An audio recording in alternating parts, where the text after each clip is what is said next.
when it comes to leadership, there's any amount of training courses you can have.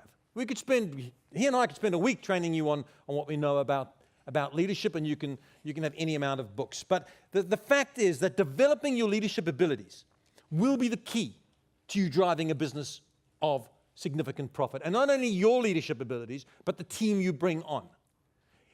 Growing a business that's sustainable is about people leverage. And all of you have got on your business cards a word like manager or director or some kind of title. It's kind of meaningless because managing the process, as important as that is, it is important to manage the process, and this goes out at that time and people coming on this time and the technology works. Managing the process is important, but leadership is totally different to management. Leadership is how you influence attitudes and behaviors. And so here's one of those rhetorical questions that are very good to ask. You just got to think about it for yourself. Do you, in fact, influence the attitude and the behavior of the people who report to you? For the good, of course, for the good. Do you influence over time? Do they change and develop and evolve as people and as professionals because of your leadership? Just managing the process, making sure people turn up on time and tick forms, important, but no one's going forward in that regard.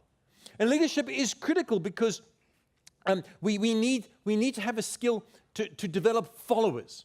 And in this day and age, when I first started work, it's January 1980, a proper job. Before that I'd done work, but in recruitment, if your boss told you to do something, you did it. That was the ethos of the era. There was no unfair dismissal legislation, and that's how your parents had brought you up. You did what you were told. But these days in the business environment, you've got to be far more skilled. You've got to win the hearts and minds of people. They've got to believe in the direction.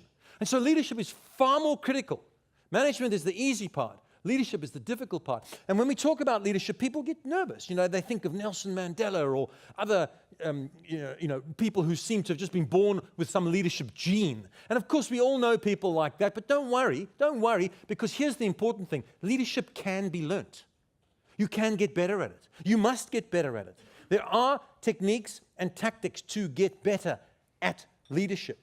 And you're going to really need to do that because the younger generation, and when I say younger generation, I mean pretty much everybody, is now not going to automatically follow you. And so you have to ask yourself yet another rhetorical question, which is, and it's painful, this one, why? You're a leader, right? Everyone in this room is a leader or a potential leader.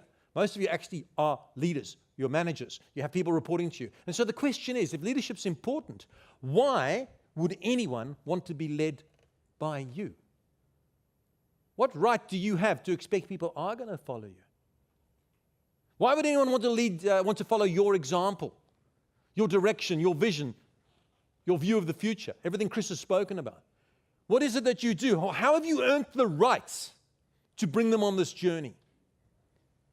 And you have to learn it because without leadership, you've got no people leverage. And that really is what recruitment's all about. People is really, as I've said several times today, is the cornerstone.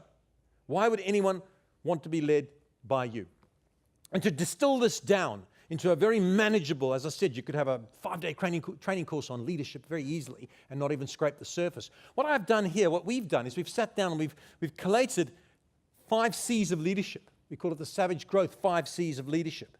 And I really would love, and I mean this most sincerely, if everyone in this room could just listen to the next 10 minutes and take 2, 3, even one little tidbit from each of the C's and then employ it in your business and your leadership style going forward. There will be actual practical things that you could do. And if you did that, you will improve as a leader. And I'm not lecturing you from the mount. I'm just sharing with you as somebody who has been thrust into a leadership role at a very early age and not done a very good job. I have made all the mistakes that leaders can make. Been too autocratic, too impatient, too generous, too freewheeling. I've gone every way and got it wrong. But over time, I've learnt what seems to work better.